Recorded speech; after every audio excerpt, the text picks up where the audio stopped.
Thank you very much, Neil. That is quite an introduction. Hello, everybody. It is absolutely wonderful to be presenting to you again. As Neil said, I'm responsible for fixed income at Anchor. Fixed income has been through a thrilling first quarter of 2021. So I'm going to unpack that a little bit, whereafter I'm going to talk about where that leaves us and what our outlook is for the future. And finally, sort of pull that together in terms of our asset allocation views. The whole intention is that I'm going to talk for about 20 minutes. I'm going to need to trot at a reasonable pace to complete everything. And then I'm going to hand over to Peter, who's going to speak about the equity side of investments. So the starting point for 2021 has been, what I've done here is collected a bunch of headlines that I found from various news outlets, and they talk about the bond market meltdown, they talk about the Treasury ROUT, etc. And that really sums up a very difficult period for fixed income in Q1. But really what they are talking about, if we unpack it a bit more, is the fact that yields have been rising. So what we have got here is a chart that shows the yield on the US 10-year bonds over time. And you can see how it was gently drifting downwards. The COVID crisis hit, bonds drifted, sort of shot a lot lower. But since about September last year, bond yields have started increasing, and then from February this year, this shot up very, very rapidly. And this rising bond yield, as bond yields go up, bond prices go down. So we've seen a lot of negative bond prices and a lot of drag in the fixed income space, and hence the headlines, the sensationalist headlines that we've seen. But let's unpack why that's taken place. And I'm going to talk about three specific factors. I'm going to talk primarily around inflation, because that's a narrative that has been very, very central to the first quarter. Then I'll just touch on two other factors that one needs to be aware of. So the idea behind this factor is that, as we sit here, a year ago, we were at the height of the COVID crisis. We were at the height of the lockdown, and economies were slowing down, dropping off a cliff. And you saw massive reductions in economic growth, negative economic growth. A year on, if we look over the last 12 months, you've seen economic growth numbers that are going to be published, which are probably going to be the highest economic growth numbers of my lifetime. We're going to see 8% economic growth in the USA. That's unthought of. We're going to see, potentially double-digit growth in certain other regions. Again, unthought of. And it's really the recovery from the economic malaise of last year. But along with the highest economic growth of my lifetime comes some of the highest inflation recovery as well. So we've got a catch-up inflation that's going to take place, and the markets are concerned about this. The big issue is, will this inflation start to feed on itself and become a self-perpetuating sort of virtuous circle, or is it going to spike and then slow down? Very, very much we are of the view that it's going to spike as we have this catch-up inflation, and then it's going to come off, and we're going to go back to historic sort of inflation levels. And that's in line with actually the thinking of most of the global central banks. I'm just going to touch on a few reasons that we see this. And the first is a chart that I've got in front of you, which unpacks US inflation, global inflation. And essentially, if we start at the bottom, what you've got is, it's reading across from the bottom, you've got services inflation, durable goods, non-durable goods, food and energy. But what's more important is the way you could look at this chart is the most stable items, such as rent, are in the bottom category, and the most volatile items, such as oil prices and energy, are in the top category. And the point is that over time, since the 1970s through to now, what you have generally seen is that the portion of the US CPI bucket that is stable, you're not going to see 30% increases in your rental, followed by a 15% reduction. The portion that is stable has been growing within the US inflation basket, and that means that naturally US inflation has become more and more stable. We expect that this in itself is going to continue to be the case, and therefore it's very reasonable to expect that once the catch-up inflation is out the way, that inflation is going to normalize around historic levels. Another useful chart just to be aware of is one that shows savings. So if I look at the little line graphs at the bottom, what you have got is US savings in billions of dollars, and we get to about $1 trillion of savings, just over $1 trillion of savings just before the crisis hit. At the time of the crisis, massive uncertainty, job insecurity, you didn't know how it was going to play out. So a lot of people very quickly put as much money as they could aside, and you saw savings amount numbers shoot through the roof. Stimulus checks from the US government actually helped a lot as well. Thereafter, though, this rainy day fund that was put aside has actually been absorbed back into the economy. So we've seen people spending down their savings, and a lot of that has actually taken place already, and savings aren't materially away from where they, from where they were previously. So in the context of, the personal balance sheets are a lot stronger. There's a concern within the markets that there's going to be a massive, people coming to the market with massive spending, massive sort of revenge spend. A lot of that's taken place. And again, we don't think that that creates an environment where this inflation is going to feed on itself. So we think that the inflation spikes and then comes back to normal. Other factors to be aware of in the bond market is firstly short selling. And what that means is people have borrowed bonds that they don't own and they've sold them into the market. And as they're selling these bonds, bond prices go down. That's this sort of massive short selling that's taking place.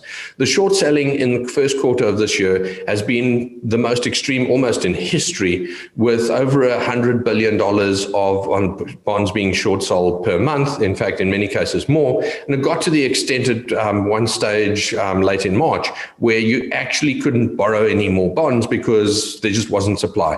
So there's been this massive sale of bonds by hedge funds, which has driven market prices down. Interestingly, at some point, hedge funds are going to need to buy those bonds back. And while this was a very negative factor in the first quarter, it's going to turn to a positive factor in future.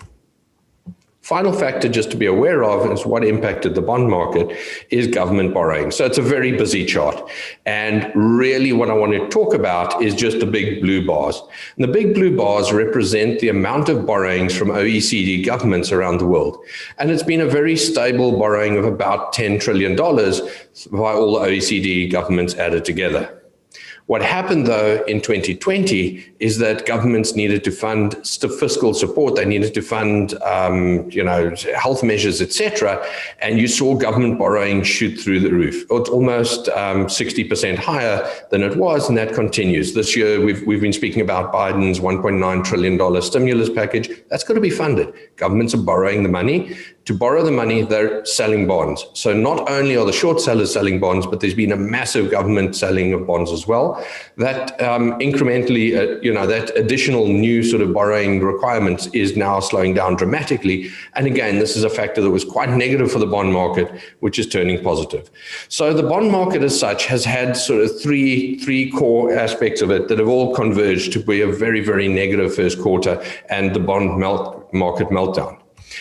What does that mean in South Africa, though, pulling it to South Africa? Well, we've got the same chart as we had for US bonds, where you've got the yield on the South African government bond over 10 years. You can see the COVID spike, and you can see of late how our bond yields have been sucked higher. In other words, our bond prices have been sucked lower through this process.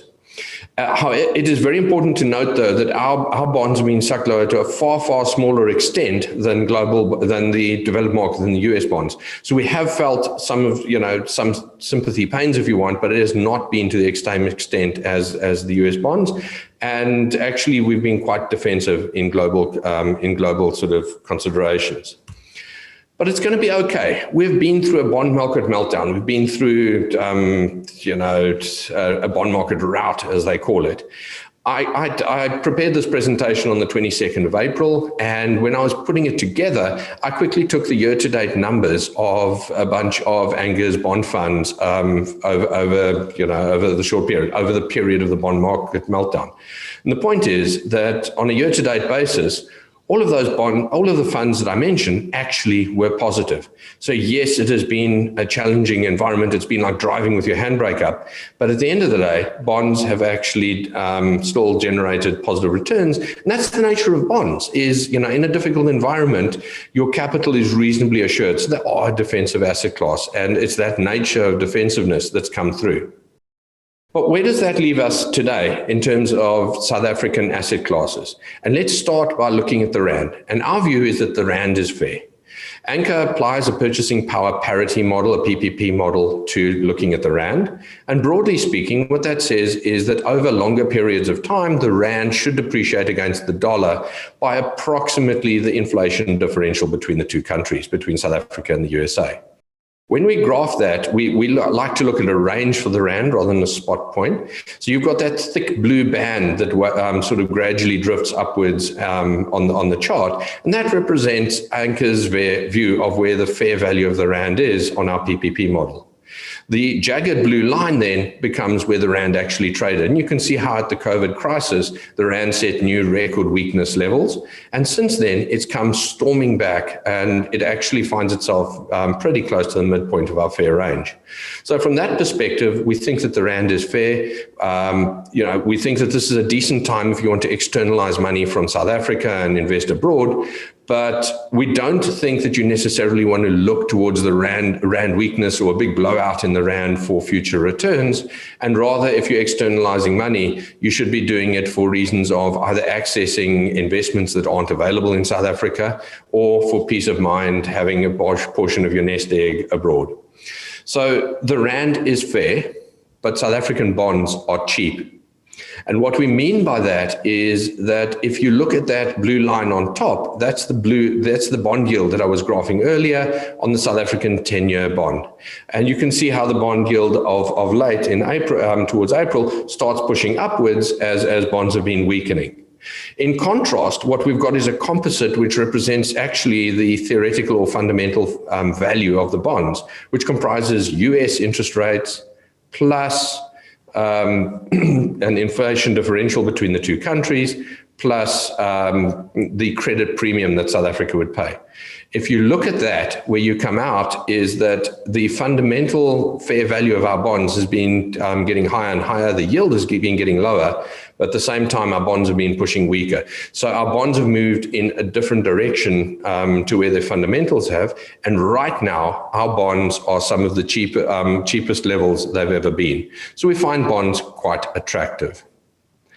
Another way of looking at bonds is in terms of real yields, which says take the yield on the government bond, say the 10-year yield at 9.3%, minus inflation, which is 3.3%. That gives you a 6% real yield. Let's look at that versus other countries. And what you will see is we've highlighted where South Africa fits in, and it fits in nicely between Indonesia and Kenya. But if you look at that chart in terms of emerging markets, South Africa offers the most attractive, the highest real yield of CPI plus 6 for any of the established emerging markets. And it's really the frontier markets that don't have properly established financial systems, bond markets that are offering more yield, though significantly more risk. However, as a foreigner looking for reasonable liquidity, reasonable access to the market, South Africa continues to be the cheapest. So from that perspective, I think bonds are also quite attractive. This is all taking place in an environment where South Africa is actually in a Goldilocks environment. We've got a situation where the commodity cycle is pushing the rand stronger. We're seeing massive exports, in fact, record trade surplus last month has just been announced. And that is very positive, not only for the rand, but these commodity producers, the miners, are also paying tax. Our fiscal situation is looking less dire than it did 6 months ago. So things are looking better. Politically, we're starting to see some action from the government in terms of corruption. Again, things are slowly looking better. So you've got fundamentals that are improving, bond prices that are actually cheaper, and we think that this represents an opportunity. And the way we look at it is the same bond chart that I had previously showing you the bond yield, but against it now, we've got the red line, which is Anchor's fair value of bonds. This fair value of bonds is pretty stable. We sort of triangulate a number of different measures into it. And what you can see right now is that the bond yields are trading above our fair value. And to us, that means that if you invest in these bonds, not only can you lock in an attractive sort of 9% yield, but there is a prospect of capital gains as well. Very, very appealing from our perspective, and hence the desire for bonds, and hence the overweight position we're going to talk about in a few minutes. In terms of fixed income, how do you express this as an investment? Because not all fixed income is the same.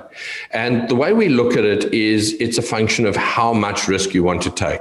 So in the zero risk environment, what you do is you invest in a money market fund, but a zero risk environment, you're probably going to earn about 4%. What the money market fund does is it invests in term deposits, 6-month deposits, 12-month deposits at banks. We then move to a core income fund where we say, well, why only banks? Why don't we lend a little bit of money to Growth Point, a little bit of money to Discovery, a little bit of money to Liberty, and incorporate that in the portfolio? Just by doing that, what we are able to do is actually raise the yield of your portfolio. But if you look at the expected return graph, it's actually a very, very stable graph as well. Start to see a bit of a wave pattern, but not meaningfully so. Very attractive for anyone who's sitting on cash holdings and needs a stable value of their investment. Moving across, a lot of investors say, but we need a bit more income. Even 4.8 isn't that exciting. And what we then start to do is blend in more of those government bonds that I was talking about, those bonds that are yielding 9%. You don't have to blend in too many, and you can push your portfolio yield up to 6.3%. We call that a flexible income fund. However, now we've got to accept that over time, this portfolio is going to average about 6.3%, but your returns are going to come and go. So you're going to see some months where the returns are a lot better than others. And, but, over a period of, 12 to 36 months, they're going to average each other out at 6.3%. And then finally, for investors, what we talk about is a bond fund where we say, let's strip out all of the defensive bonds and let's just invest in those government bonds that are quite attractive and hold that. Significantly, we're going to see, months where there are significant positives, significant negatives. However, if you're able to hold this for a period of time, it actually averages itself out. It's what bonds do, and you expect to yield about 9.1%. Very quickly, ABSA surprised me. I actually had to pinch myself and say, was I reading this correctly when they closed their money market fund? In 2 decades in the markets, I haven't seen anything like it, an 80 billion rand money market fund closing, and for reasons I didn't totally follow. The long and the short of it is a number of alternatives have been proposed. ABSA is talking about they can convert you to a bank account. They're talking about they can convert you to their Prudential money market fund. Truthfully, neither of those is likely to really be the optimum solution for a number of people. And if you do happen to have money in the fund, please do think of the Anchor Core Income Fund, which actually gives you a significant pickup in yield for not much more risk than you've been running historically.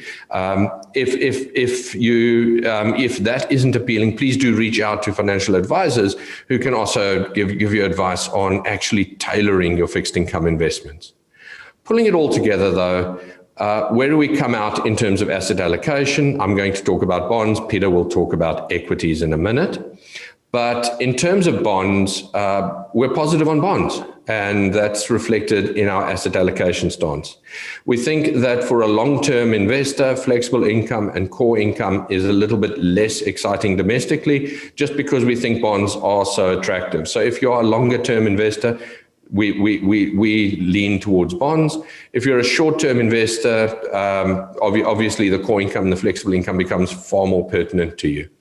And then looking abroad, we are more cautious on government bonds, and abroad, we think that a lot of the correction has taken place. There may be a little bit more in store for us. However, we just think that in terms of earning returns abroad, equities are probably going to be a better option for most investors. So with that, just to sum up, where will the money be made? Domestically, we think that bonds are cheap. We see potential capital gains. We see them as attractive. And globally, bonds are a good store of value. It's a good place to park money if you don't want to be in the equity market right now. But globally, bonds aren't that exciting at this stage.